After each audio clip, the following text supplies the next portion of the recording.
দাজ্জাল মানুষকে বলবে যে আমাকে আল্লাহ হিসেবে বিশ্বাস হয় না, তো তোমার দাদা কতদিন আগে মারা গেছে? তুই আমার দাদা 10-15 বছর আগে মারা গেছে। তোমার বাপ 5 বছর আগে মারা গেছে। ঠিক আছে, তোমার বাপ আর তোমার দাদাকে আমি নিয়ে আসতেছি কবর থেকে উঠিয়ে, এবং বাস্তব সত্য কবর থেকে জীবিত উঠে তার বাপ এবং দাদা তার সামনে এসে হাজির হয়ে যাবে। পৃথিবীর সবচেয়ে বড় গায়েব যে মৃত মানুষ জীবিত হবে, এটাও মানুষ সচক্ষে দেখবে। এই দুনিয়াতে মানুষ সচক্ষে দেখবে যে মৃত মানুষ জীবিত হচ্ছে। কিয়ামত হওয়ার আগে, আমি কিয়ামত হওয়ার পরের কথা বলি, গায়েবের পর্দা অলরেডি সরাসরি হয়ে গেছে। তো এই গায়েবের পর্দা সরতে সরতে সরতে সরতে সরতে সরতে সরতে সরতে ওই জায়গায় গিয়ে ঠেকবে যে মানুষ দেখবে মৃত মানুষ জীবিত হচ্ছে। তো মৃত মানুষকে জীবিত করা, আল্লাহ ডাল ভাত করার পরেই কিয়ামত হবে। মৃত মানুষ জীবিত হওয়া এটা গায়েব, আপনার কাছে ইম্পসিবল মনে হচ্ছে, পৃথিবীতে এটা আল্লাহ সুবহানাহু ওয়া তাআলা ডাল ভাত করে দেন। এই জন্য আগেও কয়েকবার এটাকে ডাল ভাত করা আছে। কিভাবে? এমনি তো ঈসা আলাইহিস সালাম আসার আগে বিভিন্ন ঘটনাক্রমে অসংখ্য মানুষকে মৃত্যুর পর জীবিত করা আছে, অসংখ্য মানুষকে। প্রথমে ইব্রাহিম আলাইহিস সালাম বললো বিশ্বাস হয় না যে মরা মানুষ জীবিত হতে পারে। বিশ্বাস আছে কিন্তু ইয়াকিন হয় না, ইতমিনান নাই। আল্লাহ বললো 4টে পাখি নিয়ে আসো, জবাই করো, 4টে পাহাড়ে দাও, নাম ধরে ডাকো। জবাই করলো, 4টে পাহাড়ে দিল, নাম ধরে ডাকলো, উড়ে আসলো। ঠিকই তো, মরা পাখি জীবিত হয়ে গেল। বিশ্বাস। এক নবী এক গ্রামের পাশ দিয়ে যাচ্ছে, পুরো গ্রাম বিরান গোরস্থান হয়ে গেছে, সব মানুষ মরে শেষ সাফ। নবী বলছে যে এই মরা বিরান গ্রামকে আল্লাহ কিভাবে জীবিত, মনে মনে বলছে। তো আল্লাহ ওই নবীকে ইনস্ট্যান্ট মৃত্যু দিয়েছে 100 বছর। 100 বছর পর নবীকে জীবিত করেছে। তো নবীকে জিজ্ঞেস করতে বলো কতদিন মৃত্যু অবস্থায় ছিল। মুসা আলাইহিস সালাতু ওয়াস সালাম বানু ইসরাঈল বলে লান নারাল্লাহ হাত্তা লান নুমিনা বিহি হাত্তা নারাল্লাহ জাহরাতান, আমরা ততক্ষণ পর্যন্ত ঈমান আনয়ন করব না আল্লাহকে যতক্ষণ না দেখব। মুসা আলাইহিস সালাম 70 জনকে নিয়ে তুর পাহাড়ে গেল, আল্লাহর তাজাল্লিতে সবগুলো স্পট ডেড, ইনস্ট্যান্ট মরে গেছে। মুসা আলাইহিস সালাম আল্লাহর কাছে দোয়া করলো, সুম্মা বা'আসনাকুম মিন বা'দি মাউতিকুম, তোমাদের মৃত্যুর পর তোমাদের পুনরায় জীবিত করব। তারপর আসহাবে কাহফের ঘটনা, 309 বছর প্রায় মৃত, কিন্তু মানুষ দেখলে মনে করবে জীবিত। আর এবার ঈসা আলাইহিস সালাম, মৃতকে জীবিত করা ডাল ভাত। ঈসা আলাইহিস সালাম মৃতকে জীবিত করা, ঠিক আপনি বাড়িতে যেমন ডাল আর ভাত রান্না করেছেন এরকম। ঈসা আলাইহিস সালাম যে কোনো একটা মাটি নিবে, আল্লাহ কোরআনে বলছে, কোরআন আছে, যে কোনো একটা মাটি নিবে, মাটি নিয়ে বিসমিল্লাহ, মাটিতে ফু দিবে, জীবন্ত পাখি হয়ে আকাশে উড়ে যাবে। বলে আল্লাহ, রাত দিন উনি মানুষকে করে দেখিয়েছে। কবরের পাশে যাবে মৃত মানুষ, সে বিইজনিল্লাহ আল্লাহর আদেশে জীবিত হয়ে যাবে, মানুষ জীবিত হয়ে যাবে। অন্ধ মানুষ বিসমিল্লাহ বিইজনিল্লাহ আল্লাহর আদেশে চক্ষুস্মান হয়ে যাবে। তাহলে ঈসা আলাইহিস সালামের হাতে মৃতকে জীবিত করা ছিল এক প্রকার আপনার বাড়িতে যেমন আপনি ডাল এবং ভাত রান্না করেন, এটা যেমন ইজি, ঠিক তেমন ইজি। এবার গায়েবের পর্দা খুলতে খুলতে খুলতে খুলতে কিয়ামতের পূর্ব মুহূর্তে আসবে দাজ্জাল। দাজ্জালকে আল্লাহ এই ক্ষমতা দিয়ে দেবে।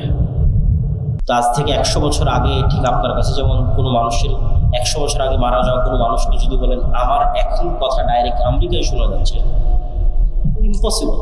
তো ঠিক আজ থেকে জানি না, হয়তো কাল পরশুর মধ্যে হতে পারে, কেন কিয়ামতের ঘটনার কোনো সময়সীমা কেউ জানে না, 500 বছরের মধ্যে হতে পারে। মানুষ দেখবে যে তার বাপ দাদা, তার আত্মীয় স্বজন, মৃত আত্মীয় স্বজন কবর থেকে জীবিত অবস্থায় উঠে আসতেছে।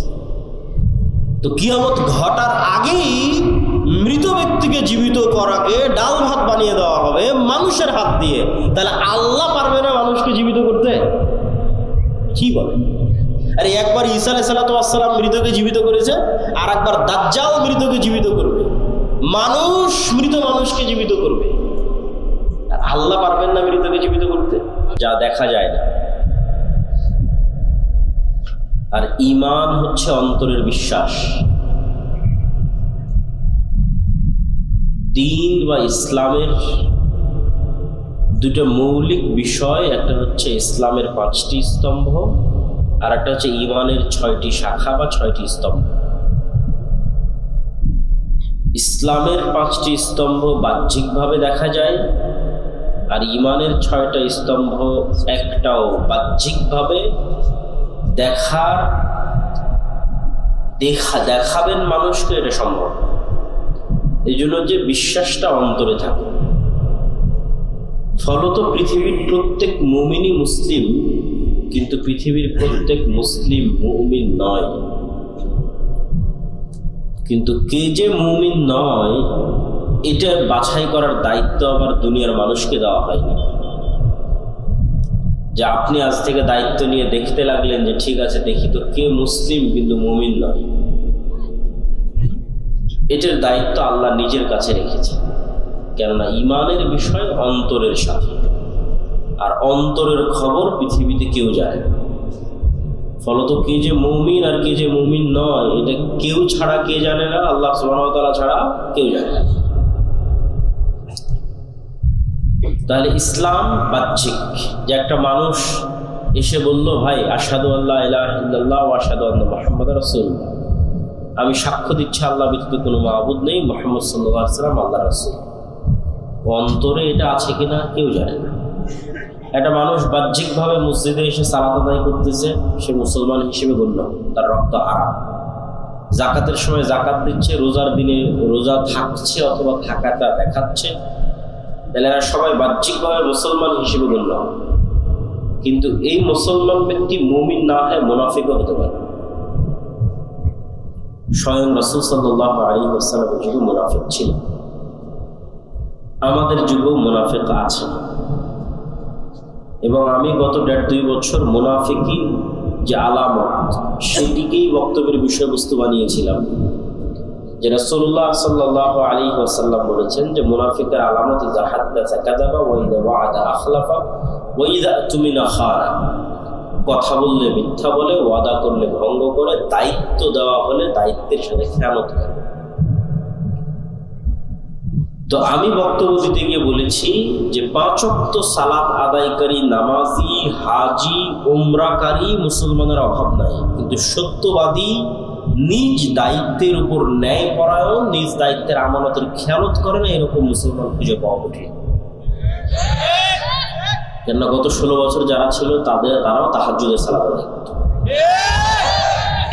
তাহলে আপনি তাহাজ্জুদের সালাত আদায় করার পরেও আপনি সত্যবাদী নন, মিথ্যু। কেননা যে রাজনীতি আমাদের দেশে আছে, গণতান্ত্রিক রাজনীতি, এটা মিথ্যা ছাড়া চলা সম্ভব না। তো এটাই করতে হলে মিথ্যা বলতেই হবে। এভাবেই এর সিস্টেমটা ডেভেলপ করা আছে। সেটা পার্টির মধ্যে হোক, পার্টির বাইরে হোক, অন্য দলের বিরুদ্ধে হোক, অন্য দলের পক্ষে হোক। পার্টির মধ্যেও কেন? কেননা একই আসনে 5 জন 10 জন করে মনোনয়ন নেওয়ার জন্য প্রতিযোগিতা করতেছে। তাহলে পার্টির চেয়ারম্যানের কাছে তো সবাইকে মিথ্যা বলতে হবে, না হলে তো আরেকজনকে মনোনয়ন দিয়ে দিতে পারে। বুঝতে পারেননি? আরেকজনের নামে তো মিথ্যা বলতে হবে যে না ও এটা করে না, ও এটা করে না, ও এটা করে না। এইভাবেই এই রাজনীতিটা ডেভেলপ করা আছে। গণতান্ত্রিক রাজনীতিটা ডেভেলপই করা হয়েছে মুসলমানদের মধ্যে মিথ্যার কালচার অব্যাহত রাখার জন্য। কেননা ব্রিটিশরা 190 বছর মুসলমানদেরকে গোলাম রেখে মিথ্যা বলা শিখিয়েছিল।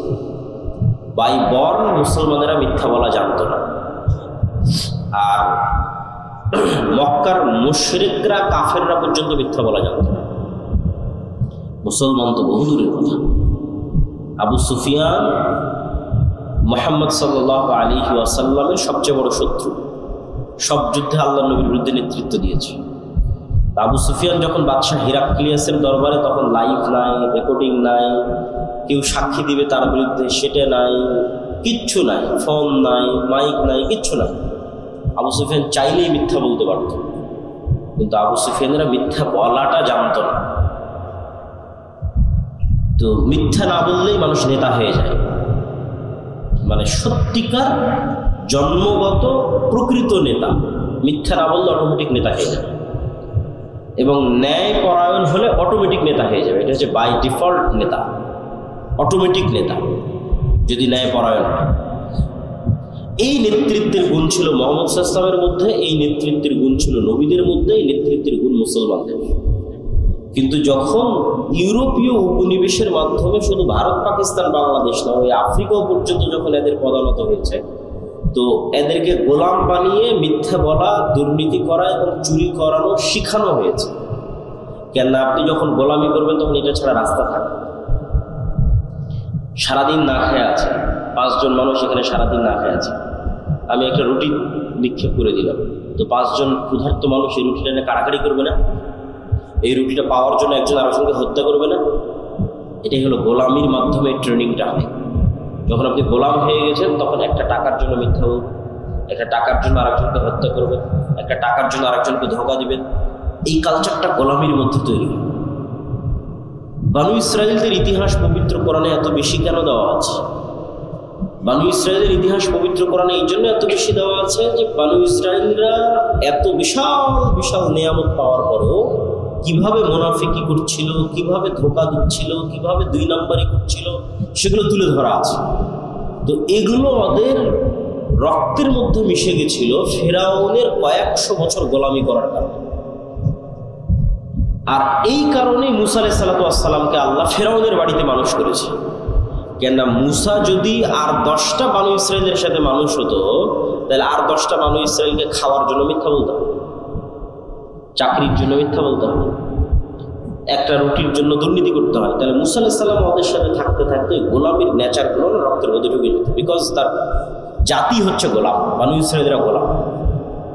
তো মুসা আলাইহিস সালামের মধ্যে যেন গোলামির স্বভাব না ঢুকে, এই জন্য বাদশার বাড়িতে মানুষ করা হয়েছে, যেন জন্মগত সত্য বলা, জন্মগত ন্যায়পরায়ণ হওয়া যেন ভিতরে থেকে যায়, নষ্ট যেন না হয়।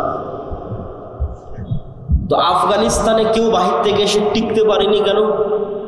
বেশিরভাগ আফগানিদের জন্মগত সত্য বলা এবং জন্মগত ন্যায়পরায়ণ হওয়ার স্বভাবটাকে ধ্বংস করতে পারে। এই জন্য কেউ আফগানিস্তানে এসে সেভাবে বেশি দিন টিকতে পারেনি।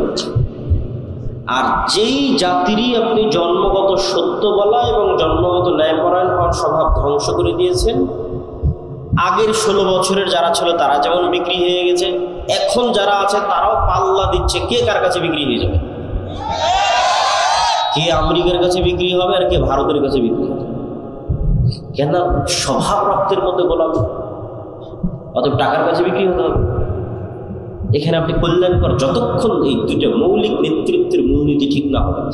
আল্লামা ইকবাল বলেছেন, सबक फिर से पढ़ सदाकत का, शुजाअत का, अदालत का, लिया जाएगा तुझसे काम, दुनिया की इमामत का। মুসলমানদের মধ্যে নামাজ আদায়কারী মুসলমানের কমতি নাই, মুসলমানদের মধ্যে হাজি মুসলমানের কমতি নাই, দানশীল মুসলমানের কমতি নাই, কিন্তু মিথ্যা বলবে না, সত্য কথা বলবে এবং ন্যায় পরায়ণতার উপর অটল থাকবে, দুর্নীতি করবে না, নিজ দায়িত্বের আমানতের খেয়ালত করবে না। এইরকম মুসলমানেরই অভাব পড়ে গেছে। এইরকম মুসলমান যদি তৈরি হয়ে যায় তো সারা পৃথিবী আবার মুসলমানের নেতৃত্বে। এই বক্তব্য আমি দীর্ঘ গত 1.5-2 বছর দিয়ে এসেছি মুনাফিকের আলামতের উপর, যে বহু মানুষ মুসলমান কিন্তু মুনাফিক। সে হজ করতেছে, মনে করছে আমি হজ করছি, ওমরা করতেছি, দান করতেছি, কিন্তু মুনাফিক। কেননা ঈমান থাকলে কখনো মানুষ মিথ্যা বলতে পারে না। অন্তরে যদি ঈমান থাকে, অন্তরে ঈমান থাকলে মানুষ কখনো অন্যায় করতে পারে না, দুর্নীতি করতে পারে না, যদি অন্তরে ঈমান ঢুকে যায়। এই জন্য এবারের আলোচনার বিষয়বস্তু হচ্ছে ঈমান, আল ঈমান বিল গায়ব। আল ঈমান বিল গায়বের উপর বই লেখাও সম্পূর্ণ হয়েছে। আল্লাহর পথে যাত্রা নামে আগামী 6-7 নভেম্বর সালাফি কনফারেন্স, মানে 1 সপ্তাহ পরেই আল জামিয়া সালাফিয়া ডাঙ্গিপাড়া ববরাত শাহী, পাকিস্তান, ভারত, সৌদি আরব, বাংলাদেশের বড় বড় আলেম ওলামারা থাকবে। 2 দিনব্যাপী সম্মেলন। আপনারা যাবেন তো ইনশাআল্লাহ? দাওয়াত থাকলো আপনাদের, আল্লাহ কবুল করুন। তো সেখানে প্রকাশ পাবে আর কি বইটা। তো সেখান থেকেই ধীরে ধীরে টুকটাক আলোচনা নিয়ে আসার চেষ্টা করতেছি। এখন আলোচনা সেভাবে সাজানো গোছানো হয়ে ওঠেনি, যে একদম একদিক থেকে সাজানো গোছানো বলতেই থাকবে এরকম হয়। তবে সারমর্ম কথা যতটুকু পারি ততটুকু করি। ঈমান বিল গায়ব, ঈমান নাই মুসলমানদের। মুসলমানদের ঈমান বিল গায়ব নাই, এটা আরো ভালো বুঝলাম কখন? সরকার পড়ে যাওয়ার পর যখন ইসলামী ঘরানার অসংখ্য দল, মত, মতাদর্শ সবার সাথে উঠা বসা করার আল্লাহ সুযোগ দিল, এবং আলহামদুলিল্লাহ এখনো সে সুযোগটা আছে। সবার সাথে একটা ভালো সম্পর্ক, সুসম্পর্কের ভিত্তিতে যাতায়াত আছে, যাওয়া আসা হয়। তো এই যাতায়াতের ভিত্তিতে আমি আর একটা নতুন জিনিস শিখলাম, যেটা হয়তো আমারও ছিল না, আমার ধারণা। আমি এটা শিখলাম যে আমরা যারা মুসলমান হয়তো দ্বীনের দাওয়াত দিচ্ছি, হয়তো মসজিদ মাদ্রাসা গড়ে তুলতেছি, হয়তো ইসলামী দল পরিচালনা করতেছি, আমাদের এখনো পরিপূর্ণরূপে ঈমান বিল গায়েব অর্জিত হয়নি, অদৃশ্যের উপর বিশ্বাস মজবুত হয়নি যেভাবে সাহাবীদের ছিল। এই 6টা বিশ্বাসের কথা সবাই জানেন। তো ওইটা মুখে বললে কোনো সমস্যা নেই, যে আশহাদু আল্লা ইলাহা ইল্লাল্লাহ আশহাদু আন্না মুহাম্মাদার রাসূলুল্লাহ, কিন্তু এই 6টার কাজ মুখে বলার সাথে না। এই 6টার কাজ কিসের সাথে? অন্তরের সাথে। কিন্তু আমরা এই 6টাও মুখে বলে শেষ করে দিচ্ছি, যে আল্লাহর উপর ঈমান আনলাম, ফেরেশতাদের উপর ঈমান আনলাম, নবী রাসূল কিতাবের উপর ঈমান আনলাম, তাকদীরের উপর ঈমান আনলাম, পরকালের উপর। মুখ পর্যন্তই শেষ। কেউ আর বাস্তবে কোনোদিন অন্তর দিয়ে সত্যিকারভাবে বিশ্বাস করলো না যে আল্লাহকে, আল্লাহর শক্তি কি, আর ফেরেশতাকে, ফেরেশতা কোথায় থাকে, কি করে, ফেরেশতা আসলে আছে কিনা পৃথিবীতে, আর পরকাল পুনরুত্থান, মরার পরে কিভাবে বা পরকাল পুনরুত্থান। ফলত বললাম মুখে এই কথাগুলো, কিন্তু জীবন চলতে থাকলো দুনিয়ামুখী, বস্তুবাদী। আমরা আমাদের এই অসংখ্য জীবনের অসংখ্য সিদ্ধান্ত দুনিয়াকে সামনে রেখে নিই, দুনিয়াকে কেন্দ্র করে নিই, বস্তুকে কেন্দ্র করে নিই। কখনো অদৃশ্যের উপর বিশ্বাসকে কেন্দ্র করে আমরা সিদ্ধান্ত নিই না। কেননা আমাদের দরকার ইমিডিয়েট রেজাল্ট, এখনই রেজাল্ট দরকার। অতএব এখন এটা ছাড়া আর তো কোনো ওয়ে নাই।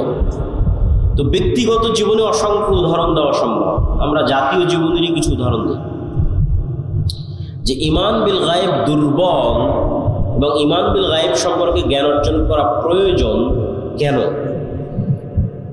মুসা আলাইহিস সালাতু ওয়াস সালাম ফেরাউনের মোকাবেলায় যত দুর্বল ছিলেন, আজকের ফিলিস্তিনের গাজার মুসলমানেরা ইসরায়েলের মোকাবেলায় অত দুর্বল নয়।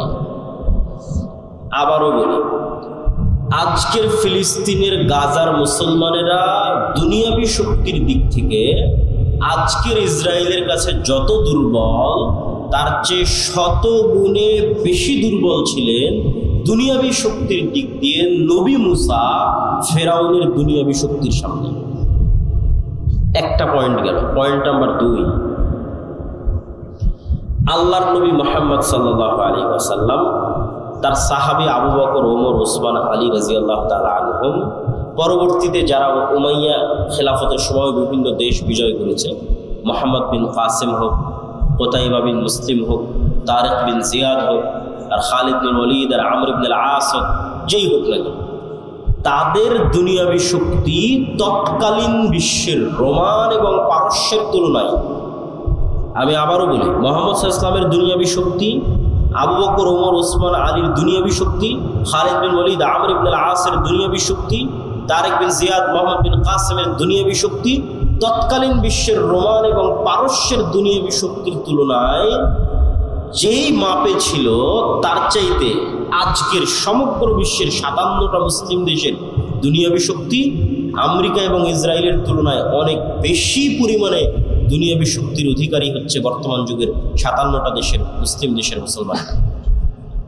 ওই যুগের তুলনায়, সাহাবীদের যুগে রোমান এবং পারস্যদের দুনিয়াবী শক্তির তুলনায় তাদের যে দুর্বলতা ছিল, সেটার তুলনায় এই যুগের মুসলমানেরা বেশি শক্তিশালী। তাহলে এই যুগের মুসলমানরা মাজলুম কেন? বিজয় নাই কেন? বিজয় তাদের কাছে ধরা দিচ্ছে না কেন? ওই যুগের সাহাবীদের যেই লেভেলের ঈমান বিল গায়েব ছিল, মানে ফেরেশতাদের উপর তাদের যেই লেভেলের বিশ্বাস ছিল, আল্লাহর উপর তাদের যেই লেভেলের বিশ্বাস ছিল, পরকাল হবে, পরকাল কেমন, এটার উপর তাদের যেই লেভেলের বিশ্বাস ছিল, আজকের মুসলমানদের তার সিকি পরিমাণও নেই। ফলত দুনিয়াবী শক্তি যত বেশিই থাক, কোনো কাজের কাজ হবে না, হচ্ছেও না। তো মুসা আলাইহিস সালাতু ওয়াস সালামের হাতের লাঠি আল্লাহ সুবহানাহু তাআলা পরিবর্তন করে দিলেন সাপে, এবং সাপে পরিবর্তন করে দেওয়ার মাধ্যমে মুসা আলাইহিস সালাতু ওয়াস সালামকে আল্লাহ সুবহানাহু তাআলা শিখালেন যে পৃথিবীতে তোমরা চোখে যা দেখো, এর আড়ালেও অনেক কিছু আছে যেগুলোর উপর আল্লাহ ক্ষমতাবান এবং তিনি করতে পারেন। আর এটা এমনি হাতের লাঠি নয়, এটা মুসা আলাইহিস সালাম দীর্ঘদিন থেকে ব্যবহার করতেন সেই হাতের লাঠি। এই লাঠি দিয়ে পাতা পাড়তেন, এই লাঠি দিয়ে পুকুর পার হতেন, নদী পার হতেন। সেই লাঠিকে আল্লাহ সাপ বানিয়ে দিয়েছে, এবং জাদুর সাপ নয়, চোখের ভেলকির সাপ নয়, একদম তরতাজা জ্যান্ত সাপ। ঠিক যেভাবে পুকুরের নদীতে আস্ত আল্লাহর সৃষ্টি যে সাপ আছে সেই সাপ। জাদুকরেরা সিজদায় পড়ে গেছিল এই কারণে, জাদুকরদের দড়িও সাপ হয়ে গেছিল, কিন্তু ওই সাপগুলো ছিল জাদুর সাপ, চোখের ভেলকির সাপ। আর মুসা আলাইহিস সালামের সাপ ছিল আস্ত সাপ, ওকে সবকে খেয়ে নিয়েছে। তো মুসা আলাইহিস সালামকে আল্লাহ শিখিয়েছেন ঈমান বিল গায়বের উপর মজবুত আস্থা এবং বিশ্বাস, আল্লাহর ক্ষমতার উপর আস্থা এবং বিশ্বাস। মুসা আলাইহিস সালাম যদি আল্লাহর ঈমান বিল গায়বের উপর মজবুত আস্থা এবং বিশ্বাস না রাখতেন, তাহলে মুসা আলাইহিস সালামকে দুনিয়াবি দিক থেকে ফেরাউনের বিরুদ্ধে বিজয়ী হতে হতো, দুনিয়ার দিক থেকে। আর দুনিয়ার দিক থেকে বিজয়ী হওয়ার জন্য মুসা আলাইহিস সালামের কাছে কোনো রাস্তা থাকতো না কম্প্রোমাইজ ছাড়া। কেননা মুসা আলাইহিস সালামের তো কোনো দুনিয়াবি শক্তি নাই, অতএব তাকে কম্প্রোমাইজ করতে হবে। তো আজকের মুসলমানেরাও মনে করে নিয়েছে যে আমাকে এখনই সফল হতে হবে, অতএব এখনই সফল হওয়ার জন্য, কেন ঈমান বিল গায়ব নাই, ফেরেশতার অস্তিত্বে, পরকালের অস্তিত্বে, আল্লাহর অস্তিত্বে এবং শক্তি ক্ষমতায় বিশ্বাস নেই। অতএব এখনই যদি আমি সফল হতে যাই, তাহলে দুনিয়াবি যে রাস্তাগুলো আছে এই রাস্তাগুলোই আমাকে অবলম্বন করতে হবে। আর দুনিয়াবি রাস্তায় যদি অবলম্বন করতে যাই, কেন ঈমান বিল গায়ব আমার দুর্বল, নিচে, তো দুনিয়াবি রাস্তায় যদি অবলম্বন করতে চাই, তাহলে মন্দির পাহারা দিতে না গেলে তো ভোট পাওয়া যাবে না। অতএব আমাকে এই রাস্তা অবলম্বন করতে হবে। যদি এর চাইতেও কোনো খারাপ রাস্তা অবলম্বন করা লাগে, তাহলে সেটাও করা যেতে পারে, মানে করা হতে পারে। কেননা আমার মাথায় আছে যে দুনিয়াবি লজিকই একমাত্র সফলতা সম্ভব। গায়েবের সহযোগিতা বলে কিছু আছে, ঈমান বিল গায়েব, ফেরেশতার অস্তিত্ব বলে কিছু আছে, পরকালমুখী সিদ্ধান্ত বলে কিছু আছে, এটা আমাদের ব্রেন থেকে আউট হয়ে গেছে। এটা শুধু আমি জাতীয় জীবনে বলতেছি না, বাস্তব জীবনে, আপনাদের ব্যক্তিগত জীবনে, আপনাদের পারিবারিক জীবনে সেম অবস্থা। তো আজকে আমরা ঈমান বিল গায়বের একটা অংশের উপর আলোচনা করব, আল ঈমান বিল মালাইকা, ফেরেশতাদের উপর বিশ্বাস। ফেরেশতারা কিসের তৈরি বলেন তো? নূরের তৈরি। নূর হচ্ছে এক প্রকারের আলো, কিন্তু এই আলো নয়, সূর্যের আলো নয়, বিদ্যুতের লাইটের আলো নয়, কিন্তু এক প্রকারের আলো, যে আলো পৃথিবীতে আছে কিন্তু চোখে দেখা যায় না। তো আপনি বলবেন পৃথিবীতে আলো আছে চোখে দেখা যায় না, এটা আবার কোন আলো? তা আপনি যখন রিমোট দিয়ে এসি অন করতেছেন, তো রিমোট থেকে আলো বের হয়ে এসিতে গিয়ে লাগতেছে, ওই আলো কোথায় আপনি চোখে দেখলেন? তখন এসি বন্ধ হয়ে যাচ্ছে, আবার যখন চাপ দিচ্ছেন আবার এসি অন হয়ে যাচ্ছে, আলোর কানেকশনে অন অফ হয়ে যাচ্ছে। ইনফ্রারেড লাইট, এটা মেশিন দিয়ে ধরা যাচ্ছে কিন্তু চোখে দেখা যায় না। ওই যে লাইভ চলতেছে, ক্যামেরা, কম্পিউটার, মোবাইল, এগুলো সব আলো। আমার কথা আলোর ওয়েভের মধ্যে ভেসে, আপনি যখন ফোনে কথা বলতেছেন, রাত দিন ফোন ব্যবহার করতেছেন, ফোনে কথা বলছেন, ঢাকা কথা বলছেন, আমেরিকা, লন্ডন, ইউরোপ, সাথে সাথে আপনার কথা ইউরোপে চলে যাচ্ছে, ওইটা আলোর ওয়েভের মধ্যে দিয়ে ভেসে ইউরোপ চলে যাচ্ছে। কিন্তু দুঃখজনক হলেও সত্য যে আপনি রাত দিন ইউরোপ আমেরিকায় কথা বলতেছেন, আপনার কথা ইউরোপ আমেরিকার সাথে সাথে চলেও যাচ্ছে। রাত দিন লাইভ দেখতেছেন, হ্যাঁ গাজা এটা হচ্ছে, সাথে সাথে লাইভ হয়ে যায়। আজকে মিরপুরে এটা চলে যাচ্ছে, সাথে সাথে লাইভ আপনি দেখতে পাচ্ছেন মেশিনের মাধ্যমে।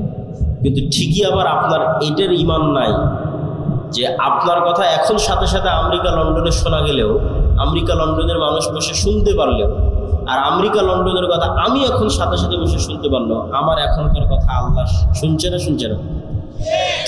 সেটার বিশ্বাস নেই। অথচ যেটা ব্যবহার করে কথা বলতেছে ওই ওয়েভ আল্লাহর তৈরি, যেটার মধ্যে দিয়ে কথা পাস হয়ে যাচ্ছে মোবাইলের মধ্যে, মোবাইল থেকে নেটওয়ার্কের মধ্যে, টাওয়ারের মধ্যে, সেখান থেকে আবার আমেরিকা চলে যাচ্ছে, এই যেটার মধ্যে দিয়ে পাস হচ্ছে এটা আল্লাহর তৈরি। তো এটার মধ্যে দিয়ে পাস হয়ে আমি মানুষের কথা শুনে নিচ্ছি, কিন্তু আল্লাহ আমার কথা শুনতেছে না। শুধু যেটা রেকর্ড হয়ে যাচ্ছে সেটা নিয়ে হয়তো আপনি চিন্তা করতেছেন। তা আমি লাইভ দেখতে পাচ্ছি, কিন্তু আল্লাহ সুবহানাহু ওয়া তাআলা আমাকে দেখতে পাচ্ছেন না, বা আমি হয়তো কোনো কিছু গোপনে করে ফেলে দিচ্ছি, এটা অসম্ভব। এই পৃথিবীকে এমনভাবে সেট করা আছে, এই পৃথিবীর কোনো কিছুই, অন্তত আজকের বিজ্ঞানের আলো, এগুলোই আল্লাহ ব্যবহার করবেন, এগুলোই আল্লাহ করছেন, এটা কখনই নয়। কেন আল্লাহ সুবহানাহু ওয়া তাআলা এগুলোর মুখাপেক্ষী।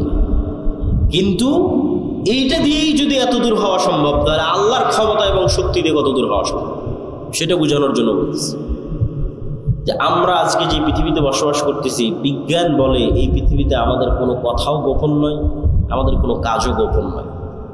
সেটা আমরা যতই গোপন করার চেষ্টা করি, এগুলো সব সেভ হয়ে আছে। আমি অন্তত দুটো উদাহরণ দিই, যে কাফা বিনাফসিকাল ইয়াউমা আলাইকা হাসিবা, তোমার হিসাব নেওয়ার জন্য আজকে তুমিই যথেষ্ট, কোরআনের আয়াত। তো আমার হিসাব নেওয়ার জন্য আমি যথেষ্ট, কিভাবে আল্লাহ সুবহানাহু ওয়া তাআলা সেট আপ করে রেখেছেন যে আমার হিসাবের জন্য আমি যথেষ্ট। দুটো উদাহরণ দেয়। আল্লাহ সুবহানাহু ওয়া তাআলা কিভাবে করবেন তা আল্লাহ সুবহানাহু ওয়া তাআলা ভালো জানেন, কিন্তু বিজ্ঞানের আলোকে আমি দুটো উদাহরণ দিই, যেটাতে এখন যদি আমরা চাই যে আপনার বিচার করব, মানুষ যদি চায় যে মানুষের বিচার করবে, আর আল্লাহ যদি মানুষকে ক্ষমতা দিয়ে দেয় তো মানুষও পারবে। সেটা কি? বেশি না, একটু ছোট্ট কল্পনা করেন যে আমার এই কথা আলোর মধ্যে দিয়ে আমেরিকা চলে যাচ্ছে, ওয়েভের মধ্যে দিয়ে, ওইটা দিয়ে আমরা লাইভ দেখতেছি, ওইটার উপরে ইন্টারনেট টিকে আছে। তো এই যে আলোর যে একটা গতি, আলো অন করেন, অফ করার পর অন করেন, ওখান থেকে আসতে একটু হলেও সময় লাগে। এটা টর্চ লাইট ছাড়েন, একটু হলেও ওই মাথায় যেতে সময় লাগে। এই যে যত দ্রুত আলোটা চলে গেল, এই আলোর যাওয়ার যে গতি, এই গতির চাইতে আমরা দ্রুত কোনো গতির যন্ত্র বানিয়ে ফেলেছি। কল্পনা করেন যে আমরা এমন একটা যন্ত্র বানিয়ে ফেলেছি যে যন্ত্র আলোর চেয়ে জোরে যায়। তারপরে আলোর গতিতে 30 বছর চললে যত দূরে যাওয়া সম্ভব, আমরা ওর চেয়ে জোরে তত দূরে পৌঁছে গেছি। মানে একটা গাড়ি 100 কিলোমিটার গতিতে চললে যত দূর যায়, আমি বিমান দিয়ে তার আগে ওখানে বসে আছি, তার আগে ওখানেই চলে গেছি বিমান দিয়ে। তাহলে এখন আলো 30 বছর চললে যত দূর যাবে, আমি তার চেয়ে দ্রুত গতির কোনো যন্ত্র দিয়ে তার আগে চলে গেছি। গিয়ে ওই 30 বছর আগে গিয়ে, তথা 30 বছরের দূরত্বের পথে গিয়ে আপনি কল্পনা করেন যে মোবাইলের মতো একটা যন্ত্র আপনি বানিয়ে ফেলেছেন, শক্তিশালী একটা দূরবীন বানিয়ে ফেলেছেন, দিয়ে যদি পৃথিবীর দিকে তাক করেন, তাহলে 30 বছর আগে আপনি এই পৃথিবীতে যা যা করছিলেন তা লাইভ আপনি দেখতে পাবেন। কেন? ওইটা আলোর মধ্যে ভেসে ভেসে যাচ্ছে, যেমন লাইভের মধ্যে, মোবাইলের মধ্যে ভেসে যাচ্ছে। এখন খুব দ্রুত আলো যাচ্ছে, এই জন্য আমি বুঝতে পারতেছি না, সাথে সাথেই চলে যাচ্ছে। এখানে এই আলোকের চাইতে আমরা দ্রুত 30 বছর আগে চলে যাব, 30 বছরের দূরত্বের পথ চলে যাব। তাহলে 30 বছর আগে আমি আব্দুল্লাহ রাজশাহী নওদাপাড়ায় অথবা রাজশাহী ডাঙ্গিপাড়ায় হাঁটছিলাম, খেলছিলাম, ঘুরছিলাম, আমার ওই হাঁটা খেলার দৃশ্য আমি দেখতে পাবো, আমার চোখে দেখতে পাবো, যে ওই যে আমি হাঁটতেছি, খেলতেছি, ঘুরতেছি। 1400 বছর আগের যদি এরকম আলোর সফর করা যায়, তাহলে বদরের যুদ্ধ লাইভ দেখা যায়। অসম্ভব, বাস্তব, সত্য। মুহাম্মদ সাল্লাল্লাহু আলাইহি ওয়াসাল্লামের পুরো জীবনী দূরবীন দিয়ে লাইভ দেখা যাবে। কিন্তু মানুষ আলোর চেয়ে গতি অর্জন করতে পারবে না, যেতেও পারবে না, দেখতেও পারবে না, সেটা ভিন্ন কথা। কিন্তু আপনার একটা কাজও হারিয়ে যায়, সব সেভ হয়ে আছে আলোর মধ্যে, আর আপনার সব কথা আপনি শুনতে পাবেন। তো কাফা বিনাফসিকাল ইয়াউমা আলাইকা হাসিবা, আপনার নিজের বিচার করার জন্য তো আপনি যথেষ্ট। এবার আর একটা বলি যে আপনার নিজের বিচার করার জন্য আপনি যথেষ্ট, সেটা কি? আপনার মোবাইলের মেমোরি কার্ড, অনলাইনের ডাটা, এগুলো সবাই খুব ভালোভাবে জানেন যে অনলাইনের কোনো ডাটা হারায় না। কোথায় ফেসবুকে যদি কোনো কমেন্ট করে থাকেন ওটা থাকে, কোথাও যদি ফেসবুকে মেসেজ দিয়ে থাকেন ওটা থাকে, কোনো লাইভ করে থাকেন সেটা থাকে, ফেসবুক কর্তৃপক্ষের কাছে থাকে, আপনি রাখলে থাকে। অনলাইনে কোনো টাকা ট্রান্সফার হলে সেটা হারায় না, সেটা থাকে। এগুলো কোনো কিছু হারায় না। আমরা যে আমাদের শরীরের সাথে এগুলো সব কম্পিউটার ক্যামেরার চাইতে ভয়ঙ্কর কিছু বহন করে নিয়ে বেড়াচ্ছি, সেটা হচ্ছে আমাদের মাথা। সবগুলোর সাথে ভয়ঙ্কর।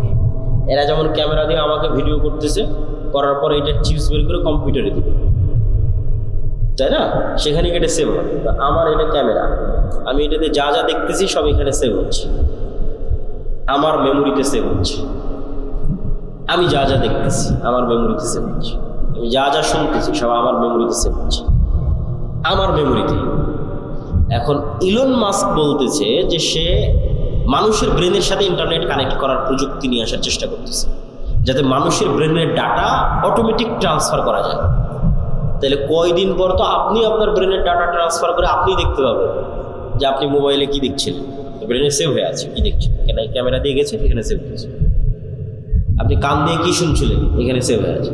কিন্তু মোবাইলের এদের ক্যামেরায় যে পরিমাণ জিবি ধারণ করা সম্ভব, তা সেটা হাজার লক্ষ কোটি গুণ জিবি এখানে ধারণ করা সম্ভব।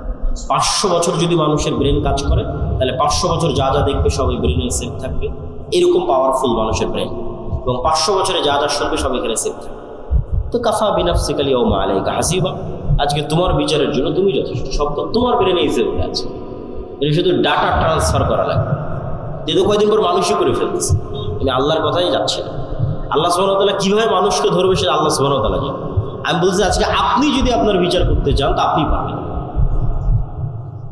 যে চলো আমি কি কি করেছি সবই ব্রেনে সেভ হয়ে আছে, কি দেখেছি কি বলেছি কি শুনেছি সব সেভ হয়ে আছে, কিচ্ছু আপনার এই ব্রেন ডাটা ট্রান্সফার করলে আপনি সব দেখতে। আর এই যে আলো ওয়েভ এর মধ্যে সব সেভ হয়ে আছে। সম্মানিত উপস্থিতি, আমরা যে আলোচনা থেকে এখানে আসছিলাম যে ফেরেশতারা নূরের তৈরি, তো নূর তো দেখা যায় না, তো নূর এমন এক প্রকারের আলো যা দেখা যায় না, কিন্তু আলো এটা পৃথিবীতে আছে। তো এটা বোঝানোর জন্য অসংখ্য দলিল আছে। আমার ওই আল্লাহর পথে যাত্রা বই অসংখ্য দলিল আমি দিয়ে রেখেছি। আজকের এই সংক্ষিপ্ত আলোচনা একটু অল্প অল্প করে বলি, কেন বক্তব্য দীর্ঘায়িত করতে চাই না, সংক্ষিপ্ত করতে চাই। আবার আমাদেরকে রাজশাহী নয় ঢাকা ফিরে যেতে হবে, এটা একটু কষ্ট করার জন্য। আল্লাহুম্মা জাআল ফি কলবি নূরা, রাসূল সাল্লাল্লাহু আলাইহি ওয়াসাল্লাম বলছেন, হে আল্লাহ আমার অন্তরে নূর তৈরি করে দেন। সামিঈ নূরা, কানে নূর তৈরি করে দেন। বাসারি নূরা, চোখে নূর তৈরি করে দেন। সামনে নূর তৈরি করে দেন, পিছনে নূর তৈরি করে দেন, ডানে নূর তৈরি করে দেন, বামে নূর তৈরি করে দেন, উপরে নূর তৈরি করে দেন, পায়ের নিচে নূর তৈরি করে দেন। তাহলে নূর একটা অস্তিত্বশীল জিনিস, যা সামনে পিছে আগে পরে চোখে কানে অন্তরে তৈরি হতে পারে। লাইটের বাল্বের ভোল্টের মতো বাড়ে কমে। নূর লাইটের বাল্বের ভোল্টের মতো, যেমন যে ফ্যানের পাওয়ারটা বাড়িয়ে দিল, ঠিক যেমন আপনি চোখের পাওয়ার যখন কমে যাচ্ছে তখন চশমা লাগিয়ে নিচ্ছেন, কানের পাওয়ার যখন কমে যাচ্ছে তখন কানে মেশিন লাগিয়ে নিচ্ছেন। তো আপনার কানের পাওয়ারের কম বেশির অস্তিত্বটা যেমন সত্য, চোখের পাওয়ারের কম বেশির অস্তিত্ব যেমন সত্য, এই চোখে নূর তৈরি হয়, কানে নূর তৈরি হয়, অন্তরে নূর তৈরি হয়, এটা তেমন সত্য। রাসূলুল্লাহ সাল্লাল্লাহু আলাইহি ওয়াসাল্লাম বলছেন, আমাদের চোখে আমরা যে পৃথিবী দেখি, এই পৃথিবী আর যে গায়েব আমরা দেখতে পাই না আল্লাহর অস্তিত্ব, এই দুইটার মধ্যে পর্দা হচ্ছে নূর। আল্লাহর চেহারা, আল্লাহর অস্তিত্ব আমরা যে দেখতে পাই না, এই দুইটার মধ্যে পর্দা হচ্ছে নূর। লাউ কাশাফাহু, যদি নূর সরিয়ে দেওয়া হতো, পৃথিবীতে যে নূর আছে, আসমান এবং জমিনে যে নূর আছে, নূর যদি সরিয়ে দেওয়া হতো, আল্লাহর চেহারার তাজাল্লিতে আসমান এবং জমিন ধ্বংস হয়ে যেত। আল্লাহু নূরুস সামাওয়াতি ওয়াল আরজ, আল্লাহ হচ্ছেন আসমান এবং জমিনের নূর। সম্মানিত উপস্থিতি, তাহলে নূরের তৈরি ফেরেশতা। নূর এমন এক প্রকারের আলো যা চোখে দেখা যায় না। 2 নম্বর, যা মেশিনেও ধরা যায় না। কিছু আলো তো যেগুলো চোখে দেখা যায় না, মেশিনে ধরা পড়তেছে, ওই যে মোবাইলের ক্যামেরা, তারপরে হচ্ছে রিমোট কন্ট্রোলের। কিন্তু এক প্রকারের আলো নূর যা চোখেও দেখা যায় না, মেশিনেও ধরা পড়ে। তাহলে আপনি বলবেন এটা কেমন কথা বললেন যে একটা জিনিস পৃথিবীতে আছে, চোখেও দেখবো না, মেশিনেও ধরা পড়বে না? জি, আল্লাহর গায়েবের প্রত্যেকটা জিনিসের কিছু না কিছু আলামত আল্লাহ তার সৃষ্টিজীবের মধ্যে রেখে দিয়েছে। কিছু না কিছু আলামত আল্লাহ তার সৃষ্টিজীবের মধ্যে রেখে দিয়েছে। আল্লাহর এক ব্যতিক্রম সৃষ্টিজীব হচ্ছে কুকুর। কুকুর মানুষের চাইতে 10,000 গুণ বেশি ঘ্রাণ, নাক দিয়ে ঘ্রাণ নেওয়ার ক্ষমতা কুকুরের মানুষের চাইতে 10,000 গুণ। 100, 200, 500, 1000, 10,000 গুণ বেশি। তাহলে আমার কাছে আমি যদি এই পানির বোতলটা নিই এবং এই পানির বোতলটা নাকে টানি, তাহলে বলবো না এটার তো কোনো সেন্ট নাই। পানিরও আমি বলতে পারি যে না, পানির তো কোনো সেন্ট নাই, এটার কোনো সেন্ট নাই। তা এটার সেন্ট নাই বলাটা যেমন মিথ্যা, বিজ্ঞানও হয়তো এসে বলবে যে না এটার কোনো সেন্ট নাই, বিজ্ঞানও মিথ্যা। কেন? বিজ্ঞান এখন পর্যন্ত কুকুরের নাকের মতো পাওয়ারফুল যন্ত্র তৈরি করতে পারে। কিন্তু এই পানির বোতলটা কুকুরের নাকের সামনে লাগান দিয়ে পানির বোতলটাকে 10 কিলোমিটার দূরে রেখে আসেন, এই পানির বোতল কুকুর খুঁজে বের করে নিয়ে আসবে। তাহলে আমি না গন্ধ পাচ্ছি না, আর আমার আবিষ্কার করা যন্ত্র গন্ধ ধরতে পারতেছে না, তার মানে গন্ধ নাই। এটা কি ঠিক না ভুল? আছে, তার প্রমাণ কি? যে আল্লাহর আরেক সৃষ্টি জীবও ধরতে পারতেছে, ওর কাছে আছে। আমরা যেভাবে একজন আরেকজনকে দেখছি চিনছি, এভাবে কুকুর চিনে না। কুকুর ঘ্রাণ দিয়ে আপনাকে চিনে। আপনার এই চেহারা, সাদা কালো দাড়ি অথবা দাড়ি চাছা, লম্বা উঁচু মোটা, এইভাবে দেখে কুকুর চিনে না যেভাবে আমরা চিনি। ঘ্রাণে চিনে, এটা অমুক এটা অমুক, ঘ্রাণে চিনে ফেলে। ওইভাবে দেখতেই পায় না কুকুর। আমরা যেভাবে দেখি এভাবে দেখতেই পায় না, তো ওভাবে দেখে চিনবে কি? ওকে আল্লাহ দিয়েছে ঘ্রাণ শক্তি। ঠিক হাতি সহ এরকম কিছু প্রাণী আছে যাদের দিয়েছে শ্রবণ শক্তি, খুব সূক্ষ্ম, একদম ভয়ঙ্কর লেভেলের সূক্ষ্ম। মানুষের যে 2-3 হাজার যন্ত্র ওই লেভেলের সূক্ষ্ম নয়। তাহলে একটা আওয়াজ আমি শুনতে পাচ্ছি না, তার মানে ওই আওয়াজটা নাই, মিথ্যা কথা। একটা আওয়াজ কোনো যন্ত্র শুনতে পাচ্ছে না পৃথিবীর, তার মানে আওয়াজটা নাই, মিথ্যা কথা। যে কবরের আওয়াজের আওয়াজ তো আমি শুনতে পাই না, মুগুর দিয়ে তো পিটাচ্ছে, কই আমি তো শুনতে পাচ্ছি না, চিৎকার করতেছে, আমি তো শুনতে পাচ্ছি না, তার মানে আওয়াজ হচ্ছে না। ওই লেভেলের আওয়াজ শোনার ক্ষমতা আপনার নাই, কিন্তু ওই লেভেলের আওয়াজ শোনার ক্ষমতা আল্লাহর কিছু কিছু প্রাণীর আছে। তো ঠিক পৃথিবীতে এমনও আলো আছে যে আলো দেখার ক্ষমতা আল্লাহর কিছু প্রাণীর আছে। যেমন কুকুরকে শয়তানের আলো দেখার ক্ষমতা দেওয়া আছে, মোরগকে ফেরেশতা নূর যেই লেভেলের আলো, ওই লেভেলের আলো দেখার সক্ষমতা মোরগকে, মুরগিকে দেওয়া আছে ফজরের সময় যখন সে চিৎকার করে। সম্মানিত উপস্থিতি, তাহলে পৃথিবীতে নূর অস্তিত্বশীল এবং ফেরেশতারা নূরের তৈরি, এবং ফেরেশতাদের অস্তিত্ব আমাদের সাথে সম্পৃক্ত কতটা বাস্তব আমি না বুঝাতে পারলে সেটা আমার ব্যর্থতা, কিন্তু আমি বুঝানোর তারপর চেষ্টা করব। ঈমান বিল গায়েবকে ইয়াকিনের স্তরে নিয়ে যাওয়া। ঈমান বিল গায়েবের 6টা বিশ্বাস মুসলমানদের নাই, সেটাকে ইয়াকিনের স্তরে নিয়ে যাওয়া যায় কিনা, পারলে সফল, না পারলে ব্যর্থ, সেটা আমার ব্যর্থতা। সেটা হচ্ছে যে ফেরেশতা অস্তিত্বশীল, এটার অস্তিত্বটা কতটা বাস্তব। আপনি জন্মের পর, পৃথিবীতে জন্মের পরই সর্বপ্রথম আপনার মাকে দেখেছেন। তা আমি যদি বলি আপনার মা নাই, জীবনও বিশ্বাস করবেন।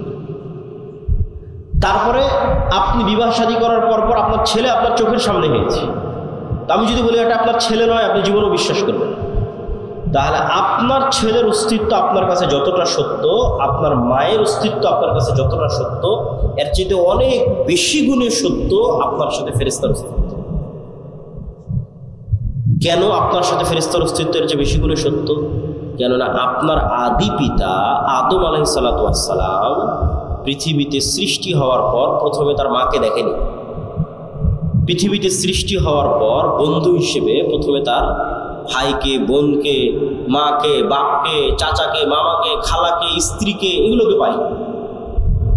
সৃষ্টি হওয়ার পর চোখ খুলে সর্বপ্রথম যদি দেখে থাকে তাহলে পৃথিবীর ভিন্ন জগতের 2 প্রাণীকে দেখেছে, একটার নাম ফেরেশতা আর একটার নাম জিন। তাহলে মানুষের সাথে মানুষের সম্পর্ক বেশি মজবুত হলো না মানুষের সাথে ফেরেশতার জিনের সম্পর্ক বেশি মজবুত হলো? বলেন এবার। ফেরেশতার জিনের সম্পর্ক বেশি মজবুত। জন্মের পর তো তৈরি হওয়ার পর আর একটা মানুষকে দেখিনি, প্রথম দেখেছি ফেরেশতাকে, প্রথম দেখেছি জিনকে। তাহলে আমার সাথে পৃথিবীর আর যে কারো অস্তিত্বের চাইতে, আর যে কোনো বন্ধুর চাইতে, আর যে কোনো ব্যক্তির চাইতে বেশি অস্তিত্বশীল, বেশি বাস্তব ফেরেশতার অস্তিত্ব। ওর দেখেই তো আমার যাত্রা শুরু। وَإِذْ قَالَ رَبُّكَ لِلْمَلَائِكَةِ إِنِّي جَاعِلٌ فِي الْأَرْضِ خَلِيفَةً قَالُوا أَتَجْعَلُ فِيهَا مَن يُفْسِدُ فِيهَا وَيَسْفِكُ الدِّمَاءَ।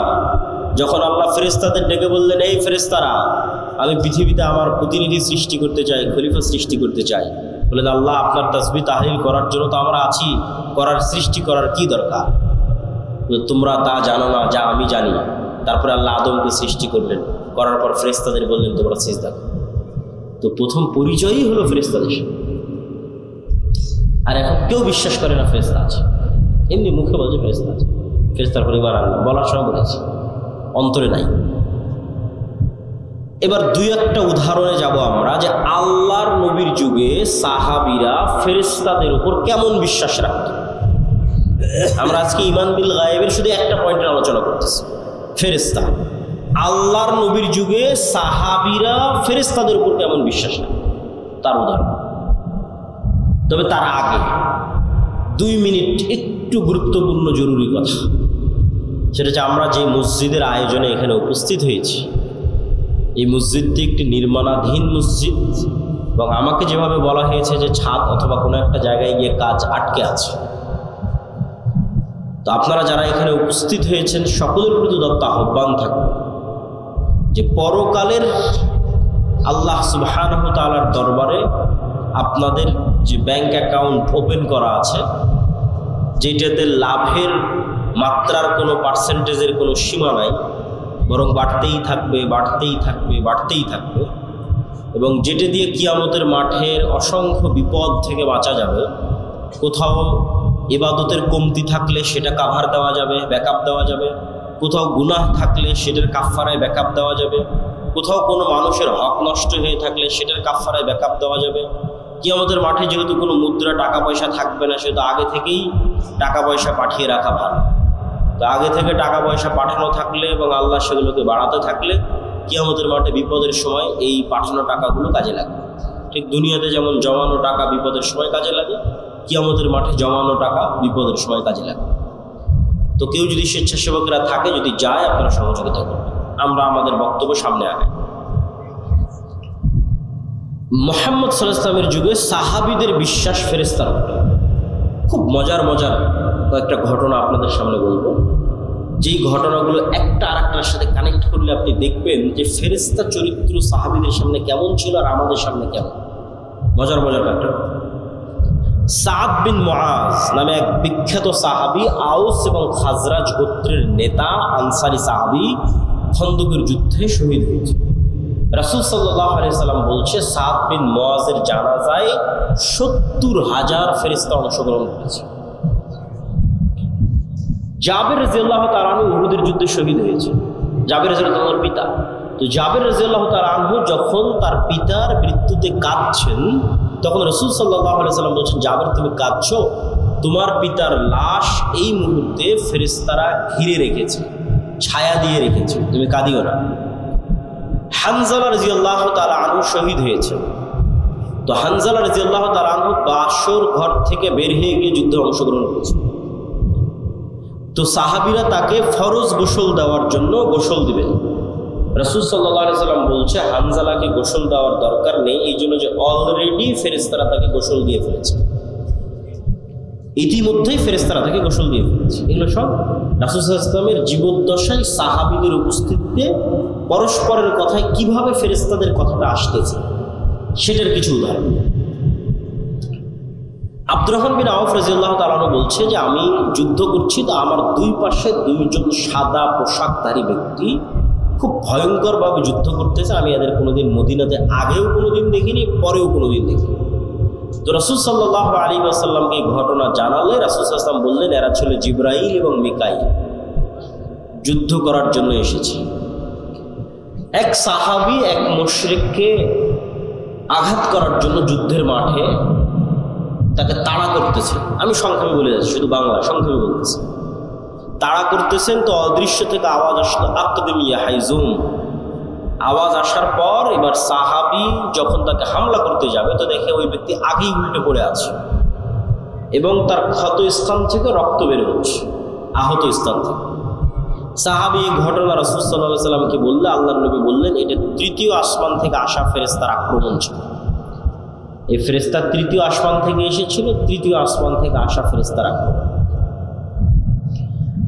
খন্দকের যুদ্ধ থেকে রাসূল সাল্লাল্লাহু আলাইহি ওয়াসাল্লাম যখন খন্দকের যুদ্ধে বিশাল ঝড় হয়ে মক্কার কাফের মুশরিকরা সব পালিয়ে গেছে, 10,000 সেনাবাহিনী 1 মাস যাবৎ মদিনা ঘেরাও করে রেখেছে। তা আল্লাহর নবী মনে করে যে যুদ্ধ শেষ, তারা তো চলে গেছে। উনি বাড়িতে এসে অস্ত্র রেখে 1 মাসে প্রচুর টেনশন গেছে, তার প্রচুর পরিশ্রম গেছে, খাদ্যের সংকট, যোগাযোগ বিচ্ছিন্ন, কষ্ট, পেটে পাথর বেঁধে রাখার যে ঘটনাগুলো, সেগুলো এখন তো রাসূল সাল্লাল্লাহু আলাইহি ওয়াসাল্লাম অস্ত্র রেখে গোসল করতে গেছে। অস্ত্র বলতে তরবারি, তীর ধনুক। তো আয়েশা রাদিয়াল্লাহু তাআলা আনহা বলছেন, জিবরাইল এসে রাসূল সাল্লাল্লাহু আলাইহি ওয়াসাল্লামকে বলছে যে আপনি অস্ত্র রেখে দিয়েছেন, আমরা তো রাখিনি, তো তোমরা কেন রাখনি? তো বানু কুরাইজা, বানু কায়নুকা, বানু নযীর এই তিনটা ইহুদি গোত্র যুদ্ধ চলা অবস্থায় আল্লাহর নবীর সাথে গাদ্দারি করেছে, অথচ এরা লিখিত চুক্তি করেছিল যে এরা গাদ্দারি করবে না, পক্ষে থাকবে। তো জিবরাইল বলছে এই সমস্ত গাদ্দারদের বিচার না করা পর্যন্ত যুদ্ধ শেষ হয়নি, আপনি এখনই বের হন, যুদ্ধ এখনো শেষ হয়নি। মক্কার কাফের মুশরিকরা চলে গেছে, কিন্তু এই গাদ্দারদেরও বিচার করতে হবে। ঠিক আছে, মুহাম্মদ সাল্লাল্লাহু আলাইহি ওয়াসাল্লাম বের হলেন সাহাবীদের সঙ্গে। এবার আনাস রাদিয়াল্লাহু তাআলা আনহু থেকে বর্ণিত, তিনি বলেন যে আমরা যখন বানু কুরাইজা, বানু কায়নুকা, বানু নযীর গোত্রের দিকে আমাদের অভিযান পরিচালনা করার জন্য রওনা দিচ্ছি, তখন আমাদের আগে আগে আমরা উড়ন্ত ধুলা দেখতে পাচ্ছি, যে উড়ন্ত ধুলা জিবরাইলের অশ্বারোহী বাহিনীর উড়ন্ত ধুলা। আল্লাহু আকবার। সহিহ হাদিস যে আনাস রাদিয়াল্লাহু তাআলা আনহু বলছেন আমরা আমাদের আগে উড়ন্ত ধুলা দেখছি, যে উড়ন্ত ধুলা জিবরাইলের অশ্বারোহী বাহিনীর উড়ন্ত ধুলা। একদিন রাসূলুল্লাহ সাল্লাল্লাহু আলাইহি ওয়াসাল্লাম বসে আছেন, একজন অপরিচিত ব্যক্তি হঠাৎ করে, আমি কিন্তু স্বেচ্ছাসেবক ভাইদের আহ্বান জানাবো যে আপনাদের যদি দানের কোনো পরিকল্পনা থাকে সেটা কিন্তু এখনই করে ফেলতে হবে, আমার বলার কথা কিন্তু হয়ে গেছে। তো একদিন রাসূলুল্লাহ সাল্লাল্লাহু আলাইহি ওয়াসাল্লাম বসে আছেন, একজন অপরিচিত ব্যক্তি মসজিদের মধ্যে প্রবেশ করেছে। ওমর রাদিয়াল্লাহু তাআলা আনহু বলছেন যে আমরা তাকে মদিনায় আগেও কোনোদিন দেখিনি, পরেও কোনোদিন দেখিনি, আর তার শরীরে সফরের কোনো আলামত নাই, আর এটা বিমানের সফর নয়, মরুভূমির সফর। আমি বিমানে ঢাকা থেকে এসে এখন আপনার এখানে পৌঁছেছি, তারপরেও একটু ঘামের আলামত আছে, একটু খাবার খেয়েছি বা কোথাও চলেছি তার একটু ময়লা লাগার আলামত আছে, সফরে যে আছি তার আলামত আছে বিমানে সফর করার পর। আর ওই যুগের সফর মরুভূমির সফর, ঘোড়ায় হবে, উঠে হবে। তো এসে আল্লাহ নবীকে জিজ্ঞেস করছে ইমান কাকে বলে, ইসলাম কাকে বলে, ইহসান কাকে বলে, কিয়ামত কখন হবে, সব উত্তর দেওয়ার পর আল্লাহর নবী বলছে জানো এটা কে ছিল? বলে না। তো বলে এটা জিবরাইল ছিল, তোমাদেরকে দিন শিখানোর জন্য এসেছিল। রাসূল সাল্লাল্লাহু আলাইহি ওয়াসাল্লাম বলতেছে আজকে আমার বাড়িতে জিবরাইল আসেনি। কেন আসেনি? তাহলে একটা ছবি থাকার কারণে। রাসূল সাল্লাল্লাহু আলাইহি ওয়াসাল্লাম বলতেছে যে আমাকে জিবরাইল বারবার বিসওয়াক করতে বলে, কেন আমার মুখের গন্ধে জিবরাইলের কষ্ট হয়। রাসূল সাল্লাল্লাহু আলাইহি ওয়াসাল্লাম বলতেছে তোমরা মসজিদে পেঁয়াজ এবং রসুন খেয়ে যেও না, কেননা পেঁয়াজ এবং রসুনের গন্ধে ফেরেশতাদের কষ্ট হয়। আপনি এগুলো সবগুলোকে যদি একদিনের চিত্র কল্পনা করেন, যে একদিনের চিত্র মনে করেন একদিনে এগুলো ঘটতেছে, তাহলে এবার বলেন যে খালিদ ইবনুল ওয়ালিদ, আমর ইবনুল আস এরা যখন যুদ্ধ করতে গেছে রোমান এবং পারস্যদের বিরুদ্ধে, যখন রোমান পারস্যের ক্ষমতা এদের চেয়ে বেশি, তো এরা দুনিয়াবী শক্তি দিয়ে বিজয় অর্জন করবে এই আশায় যুদ্ধ করতে গেছে, না আল্লাহ সাহায্য করবে এই আশায় যুদ্ধ করতে গেছে? আল্লাহ সাহায্য করবে। কারণ চোখের সামনে দেখেছে ফেরেশতা যুদ্ধ করতেছে, স্বচক্ষে দেখেছে। আল্লাহ কোরআনে বলেছে 5000 ফেরেশতা অবতীর্ণ করেছি, 3000 অবতীর্ণ করেছি, 1000 অবতীর্ণ করেছি। বদর, উহুদ, খন্দক, হুনাইনের যুদ্ধে আল্লাহ ফেরেশতা অবতীর্ণ করেছে। কোরআনের আয়াত সাহাবীদের চাক্ষুষ চোখে দেখা যে ফেরেশতারা যুদ্ধ করতেছে। আর যার ইমানই দুর্বল ফেরেশতার অস্তিত্বের উপর, আল্লাহর শক্তি এবং ক্ষমতার উপর, পরকালের উপর, সে চিন্তা করবে যে না আমাকে মন্দির পাহারা দিয়ে ক্ষমতায় যেতে হবে। আর যদি ইমান বিল গায়েব মজবুত থাকে তাহলে কোনোদিন সে আদর্শে কম্প্রোমাইজ করবে না, তাতে ক্ষমতা আসুক আর যাক, কেননা সে জানে যে মূল ক্ষমতা কার হাতে? আল্লাহ। এবং ফেরেশতার উপর যদি ইমান মজবুত থাকে, আল্লাহর উপর যদি ইমান মজবুত থাকে, এগুলো তখন সে বুঝবে। দেখেন রাসূল সাল্লাল্লাহু আলাইহি ওয়াসাল্লাম কি বলছে, যে দাজ্জাল 40 দিন পৃথিবীতে থাকবে। পৃথিবীর এমন কোনো শহর নাই, বন্দর নাই, নগর নাই যেখানে দাজ্জাল প্রবেশ করবে, কিন্তু মক্কা এবং মদিনায় দাজ্জাল প্রবেশ করতে পারবে না। তো মক্কা এবং মদিনায় দাজ্জাল প্রবেশ করার চেষ্টা করবে না? করবে না? করবে না? করবে। রাসূল বলছে প্রত্যেক যতবার দাজ্জাল মক্কা মদিনায় প্রবেশ করার চেষ্টা করবে, ততবার মক্কা মদিনার রাস্তায় উন্মুক্ত তরবারি হাতে ফেরেশতারা তাকে প্রতিরোধ করবে। আল্লাহ নবী বলেনি যে মানুষ প্রতিরোধ করবে, ফেরেশতা প্রতিরোধ করবে উন্মুক্ত তরবারি হাতে।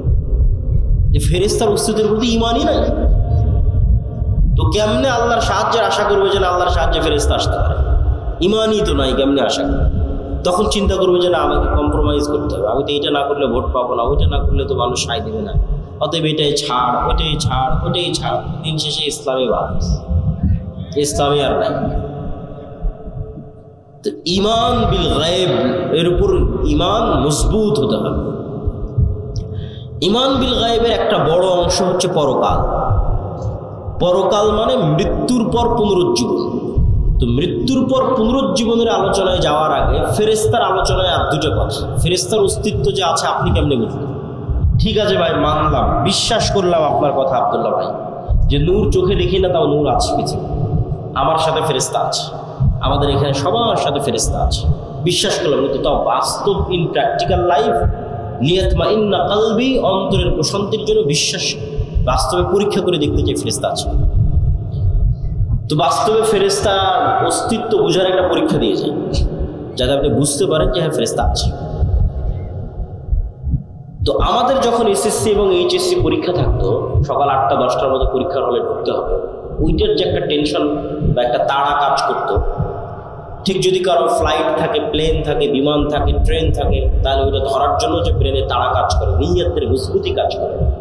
আপনি একদিন ওই রকম নিয়ত করবেন যে আজকে ফজরে উঠবেন, বেশি দিন করতে পারেন, আজকে রাতে করতে পারেন।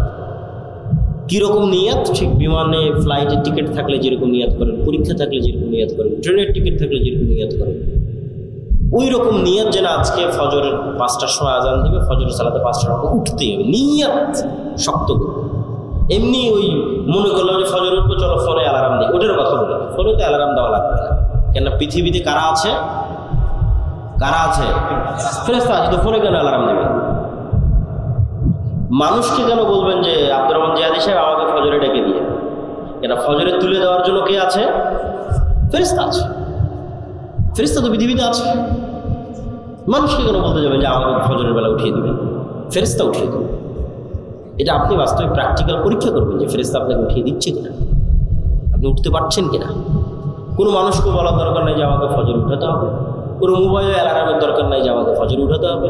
তারপরে আপনি শক্ত নিয়তে ঘুমিয়ে যান এবং ঠিক রাসূল সাল্লাল্লাহু আলাইহি ওয়াসাল্লামের সুন্নাত অনুযায়ী ঘুমিয়ে যান। রাসূল কি বলছে? যে আপনার মাথার কাছে একজন ফেরেশতা পাহারাদার অবস্থায় থাকে ফজর পর্যন্ত। তাহলে এখন আপনাকে ফজরে উঠিয়ে দেওয়ার দায়িত্ব ফেরেশতার। আল্লাহ সুবহানাহু ওয়া তাআলা এভাবেই পৃথিবী সেট করে রেখেছে। তো কেমনে আপনাকে ঘুম থেকে উঠিয়ে দেবে সে জানে। এখন মশার কামড়ে উঠিয়ে দিবে, না ঝাপটা আওয়াজে উঠিয়ে দিবে, না আপনার বাচ্চা কাদার মাধ্যমে উঠিয়ে দিবে, না কিসের মাধ্যমে উঠাবে, সেটা ফেরেশতার দায়িত্ব।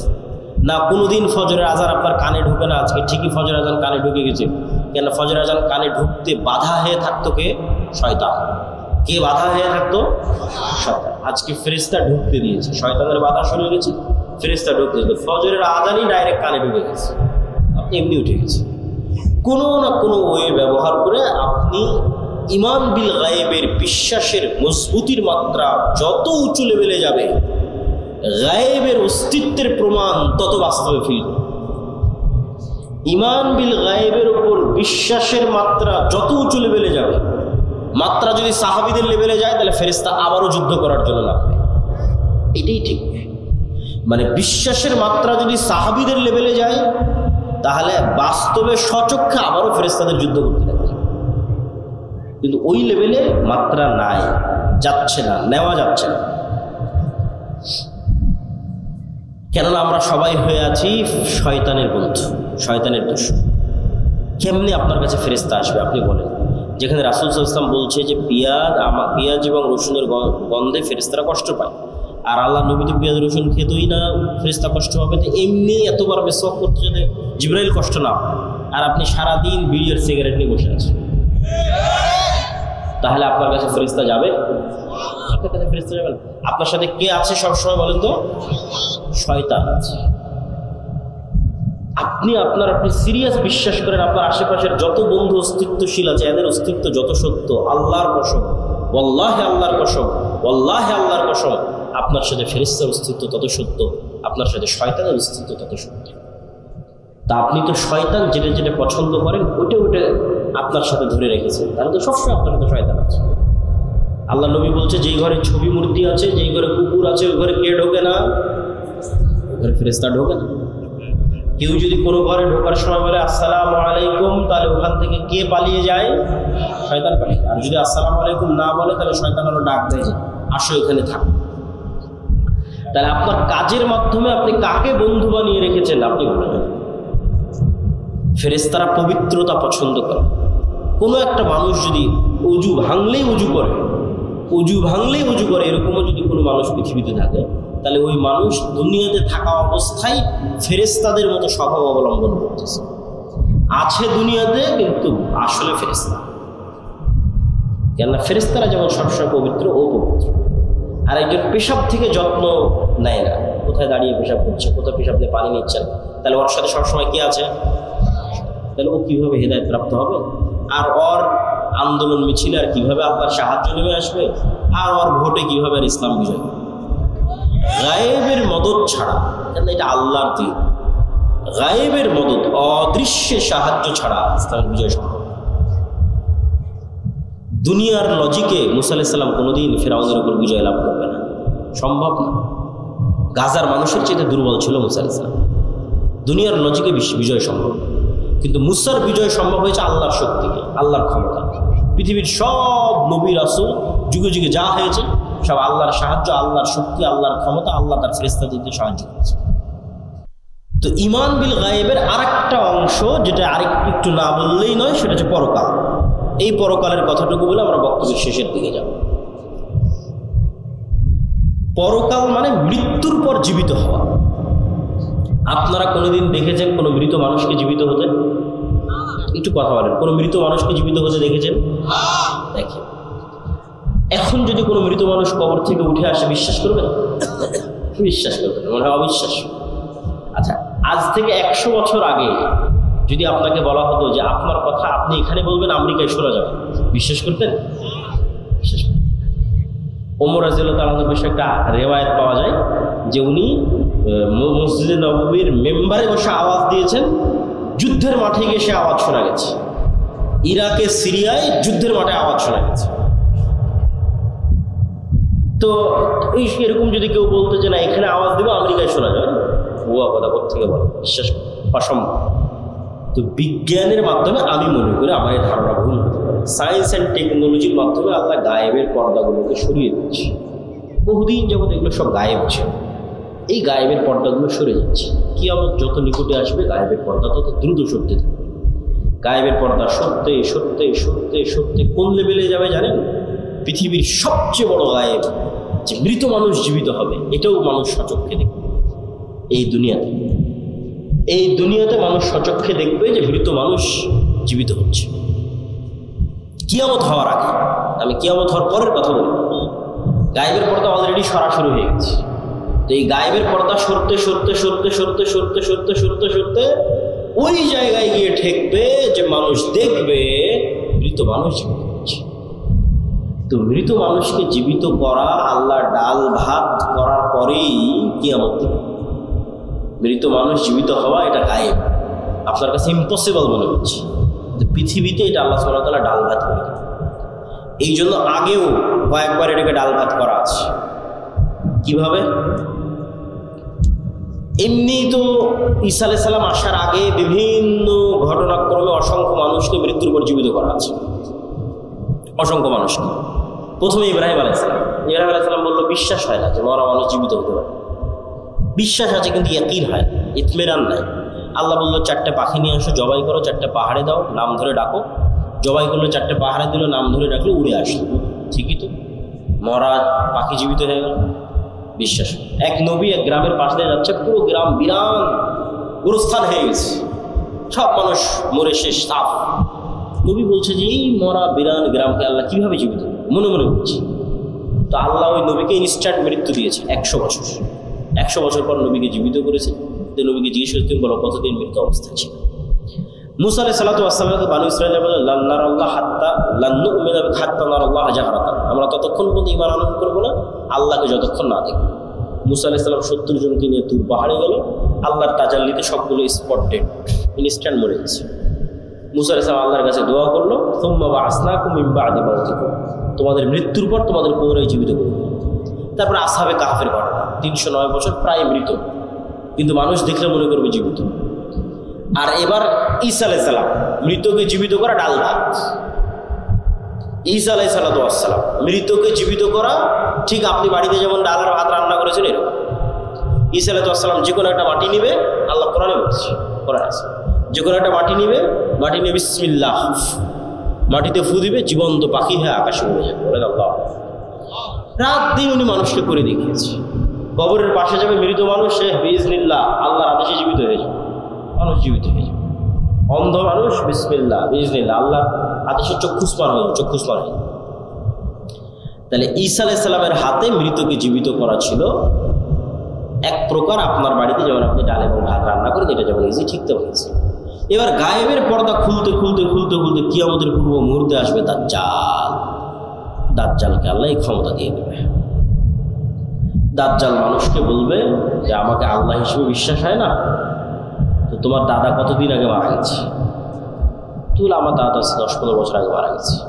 তোমার বাপ 5 বছর আগে মারা গেছে। ঠিক আছে, তোমার বাপ আর তোমার দাদাকে আমি নিয়ে আসতেছি কবর থেকে উঠিয়ে। এবং বাস্তব সত্য কবর থেকে জীবিত উঠে তার বাপ এবং দাদা তার সামনে এসে হাজির হয়ে যাবে। তো আজ থেকে 100 বছর আগে ঠিক আপনার কাছে যেমন কোনো মানুষের 100 বছর আগে মারা যাওয়া কোনো মানুষকে যদি বলেন আমার এখন কথা ডাইরেক্ট আমেরিকায় শোনা যাচ্ছে, ইম্পসিবল।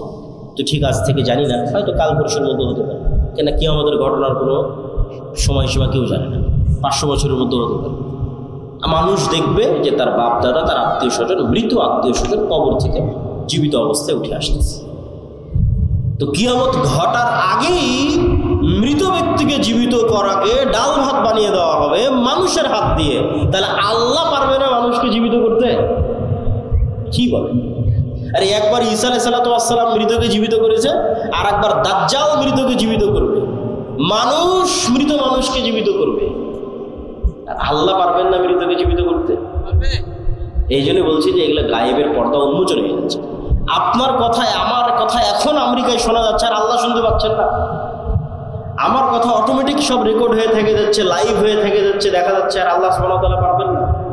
আমার ফিঙ্গারপ্রিন্ট দিয়ে মানুষ আমাকে অপরাধী হিসেবে ধরে ফেলতেছে, কারো ফিঙ্গারপ্রিন্টের সাথে মিলে না।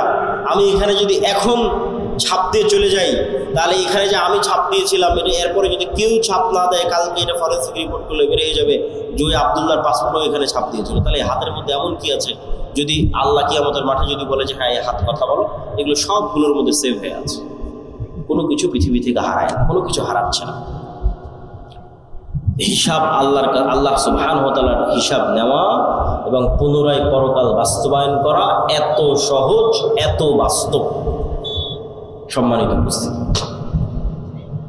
তাহলে ঈমান বিল গায়ব যখনই আপনি বিশ্বাস করে নেবেন যে হ্যাঁ পরকাল ঘটবে, না ঘটে গেছে, মরবো না মরে গেছি, তাহলে এবার জীবনের সিদ্ধান্ত নেওয়া সহজ হবে।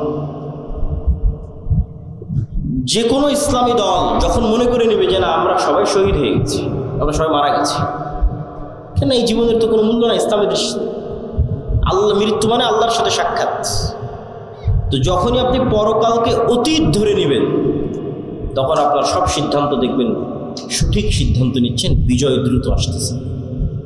আর যখন ধরে নেবেন না এই দুনিয়ায় সব কিছু, দুনিয়া দিয়ে আমার সব কিছু করে শেষ করতে হবে, তাহলে আর এই ইসলামের বিজয়ও আপনার হাত দিয়ে সম্ভব নয়, আর আপনার বাস্তব জীবনেও আপনি সাকসেসফুল হতে পারবেন।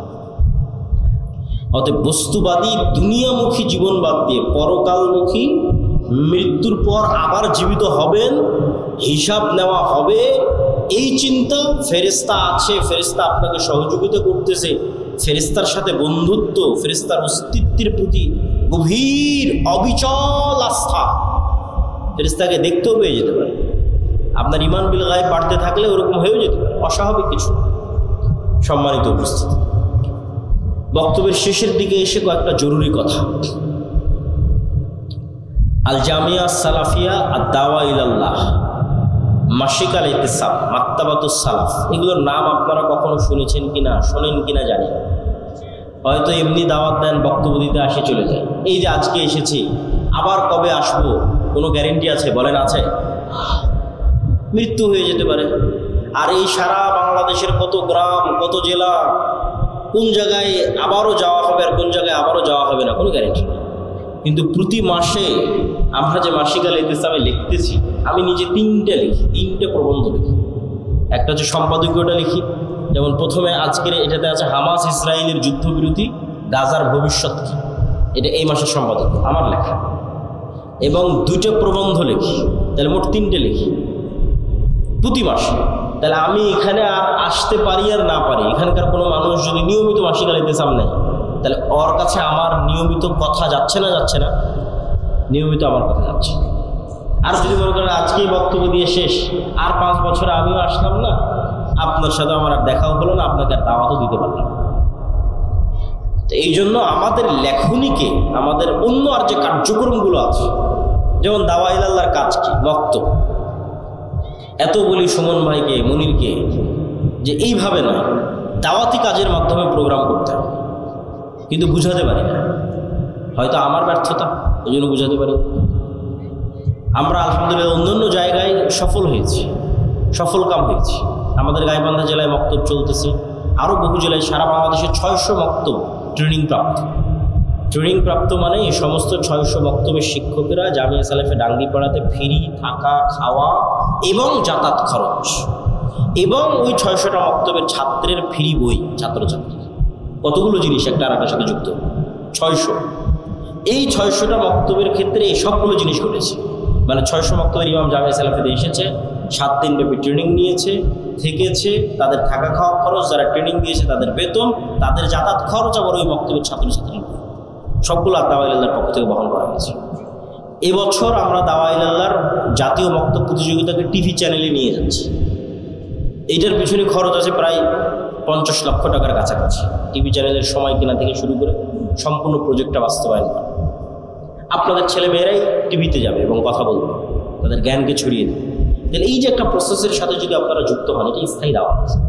আমি সেখানে যাই আর না যাই, আমার ট্রেনিং প্রাপ্ত শিক্ষক ওখানে কোরআন শেখাচ্ছে, এটা চিন্তা করলেই মন ভালো হয়েছে, চিন্তা করলেই মন ভালো। আর যখন মনে করেন আমি এখানে আসলাম, খাওয়া আজকে বের হয়ে গেলাম, এখানে একটা বক্তব্য চালু করতে পারলাম না, তখন মনে হয় যে না, আমার এই দাওয়াতি সফরটা কল্যাণকর হলো, সাদাকায়ে জারিয়াটা স্থায়ী হলো। 2 ঘন্টা চিৎকার করলাম, মানুষ তো এখনকার এখন ভুলে যাবে। আর যদি না এখানে এই শিবগঞ্জ কানসাট অঞ্চলে আমার 10টা-50টা মক্তব চলে, তাহলে আমার মনে হবে যে না, ওই 10টা-50টা মক্তবে যে বাচ্চা কোরআন শিখতেছে, ওর সাদাকায়ে জারিয়ার লিখে আমিও পাবো। কেন সেগুলোর আমরা খোঁজ খবর রাখতেছি, প্রতিযোগিতা আয়োজন করতেছি, তদারকি করতেছি। তো ঠিক তেমনি আমাদের আরও লেখনির যে বিষয়গুলো আছে, শাইখ আব্দুর রাজ্জাক বিন ইউসুফের যে বইগুলো আছে, আমাদের ছাত্ররা একটা পত্রিকা বের করে, কিশোরয়, এটা ছাত্রদের। এর এই যে প্রচ্ছদ ডিজাইন, এটাও ছাত্রদের করা। এর ভিতরের যে লেখার যে ডিজাইন, এটাও ছাত্রদের করা। এটাকে কোনো স্টাফ, বেতনভুক্ত কোনো স্টাফ দিয়ে করা যায়, ছাত্ররাই করে। এইগুলো যদি আপনারা না দেখেন, না শোনেন, শাইখ আব্দুর রাজ্জাক বিন ইউসুফের সালাতের বই, দুয়ার বই, আমাদের মিন্নাতুল বাড়ি, এগুলো আপনাদের মূল্যায়ন করতে হবে। 3 নম্বর যে বিষয়টা, সেটি হচ্ছে সমাজ থেকে অন্যায়কে উৎখাত করার আরেকটা বড় অন্যায় হচ্ছে সুদ। সমাজ থেকে যে সমস্ত অন্যায়কে উৎখাত করা উচিত বলে মনে হয়, তার মধ্যে আরেকটা বড় অন্যায় কি বলেন তো? সুদ। কেন সুদ বড় অন্যায়? সুদ মানুষকে গোলাম বানায়। ফেরাউন বানু ইসরায়েলদেরকে যে গোলাম বানাতো না, আপনি ইতিহাস পড়ে দেখেন, ওর গোলাম বানানোর আরেকটা মূলনীতি ছিল সুদ। ওদের সুদি লেনদেনের মাধ্যমে ওদেরকে গোলাম বানিয়ে রাখত। আল্লাহ নবী যখন মদিনায় যায়, তখন মদিনায় সুদি কারবারির সবচেয়ে বড় ব্যবসা ইহুদিদের। আল্লাহ নবী খুব ভালোভাবে জানে যে অর্থনীতি যদি কন্ট্রোল না করা যায়, দেশ কন্ট্রোল করা সম্ভব না। তাহলে এদের সুদি অর্থনীতির যে বেড়াজাল আছে, এটা ভেঙে চূর্ণ বিচূর্ণ করতে হবে, তাহলে আমি দেশ কন্ট্রোল করতে পারবো। তো আজকে পৃথিবী এমন একটা সিচুয়েশনে চলে গেছে, কোনো ক্যাশ টাকা নেই। ইংল্যান্ডে আমি 1 বছর থেকে দেখে এসেছি, আমেরিকার লোকজন যারা গেছে তাদের সাথে কথা হয়, ক্যাশ টাকা বলে পৃথিবীতে আর কিছু নেই। মানে প্রত্যেক ক্যাশ টাকার বিপরীতে লোন আছে। এখনো বাংলাদেশে ওই সিচুয়েশন তৈরি হয়নি, এখনো বাংলাদেশে ক্যাশ টাকা আছে।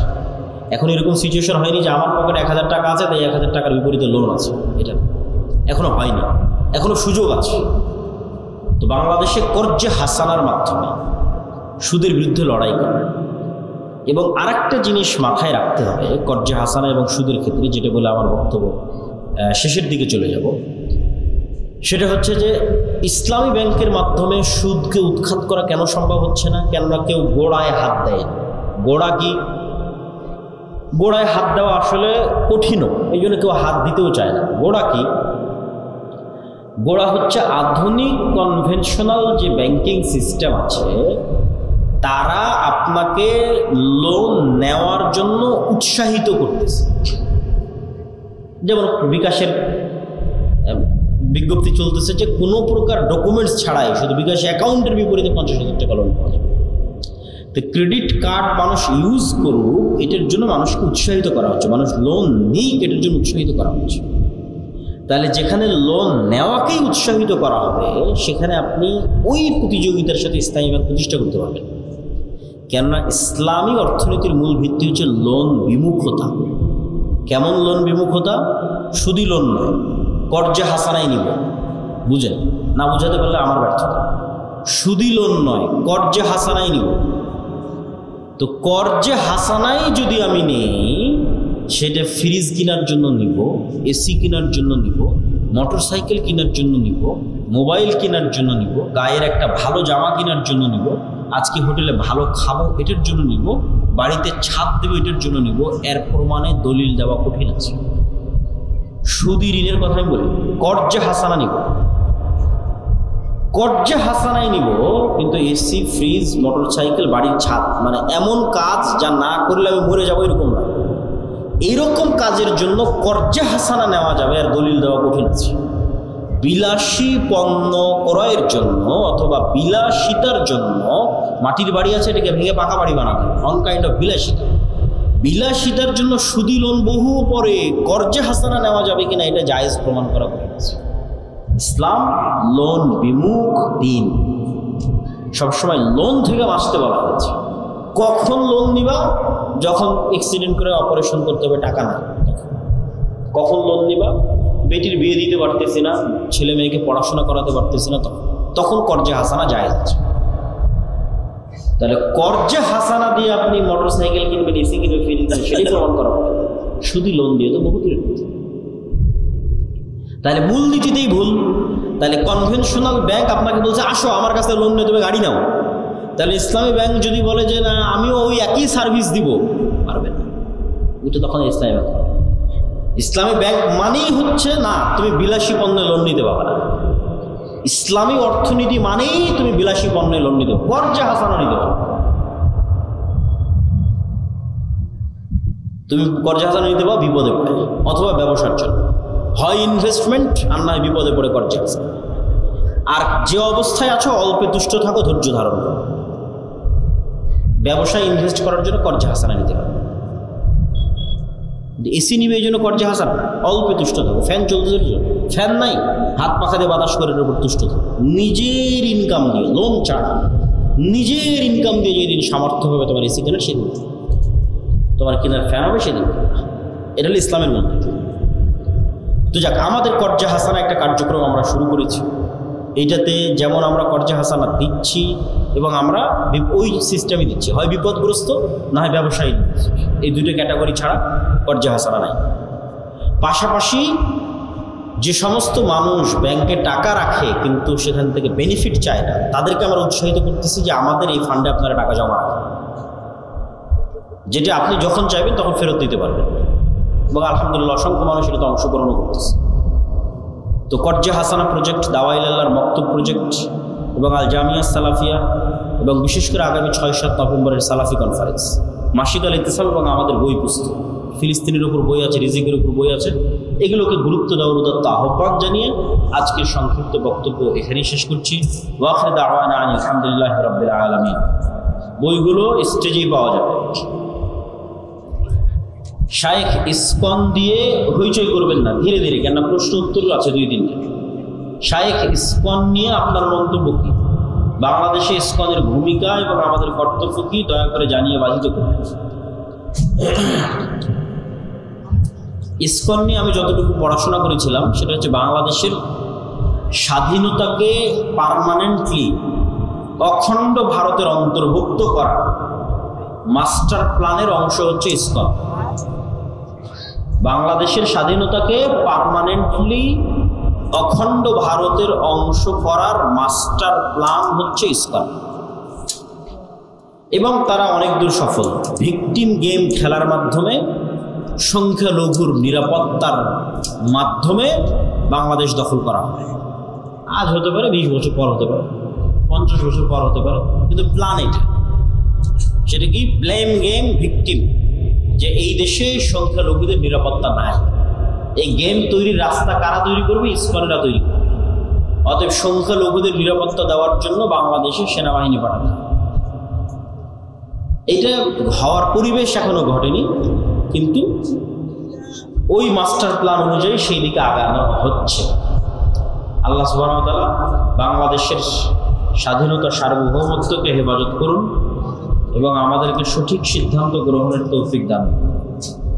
একজন অসুস্থ মানুষ সিয়াম রাখতে পারেনি, পরে আর সুস্থ হওয়ার সম্ভাবনা নেই, সে ফিদিয়া দিয়ে দিবে।